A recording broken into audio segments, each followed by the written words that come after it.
सरकार, इसके जिम्मेदार सिर्फ धर्मेंद्र प्रधान नहीं है, इस देश के प्रधानमंत्री जिम्मेदार हैं। और मैं तो कह रहा हूँ इस देश की जिम्मेदार जनता भी है, जो ऐसे लोगों को चुन के भेज देती है, जो हमारे बच्चों को भविष्य सुरक्षित नहीं रख पा रहे हैं। ऐसे लोग अपने देश की कमान उनके हाथ में देते हैं। कि हमारे देश का दुर्भाग्य है, हमारे बच्चों का भविष्य अंधकार में। लगातार पेपर में पेपर लीक हो रहा है, जवान से पूरे हो जा रहे हैं पेपर भर्ती की अपेक्षा में। देश के प्रधानमंत्री सही चीज तो देश के प्रधानमंत्री इस्तीफा दे देना चाहिए।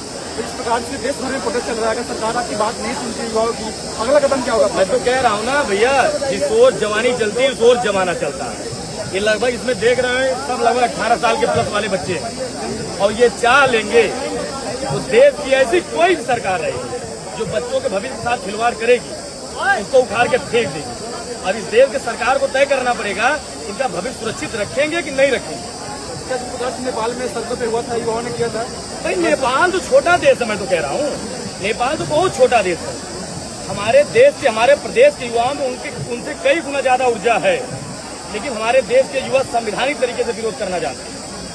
लेकिन जब तक लगेगा संवैधानिक तरीके से विरोध करें, हमें न्याय मिल जाए तो तक संवैधानिक तरीके से विरोध करेंगे। शिक्षा मंत्री कहना है कि छात्र हैं पढ़ाई पर ध्यान दे, प्रोटेस्ट पर ध्यान न दे।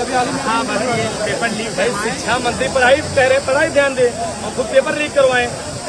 भाई शिक्षा मंत्री की जिम्मेदारी है, देश के प्रधानमंत्री की जिम्मेदारी है भारत देश के बच्चों का भविष्य सुरक्षित रखना।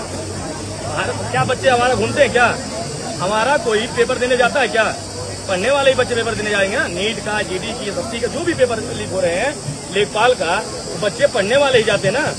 तो जो विरोध करने वाले सब बच्चे युवा दिख रहे हैं, पढ़ने वाले ही है ना, घुमक्कर तो है नहीं। जब उनका भविष्य आप अंधकार में डाल रहे हो तो स्वाभाविक है ये बच्चे सड़क पे उतरेंगे, सड़क पे उग्र होंगे, आंदोलन करेंगे, अपने हक के लिए किसी भी हद तक जा सकते हैं।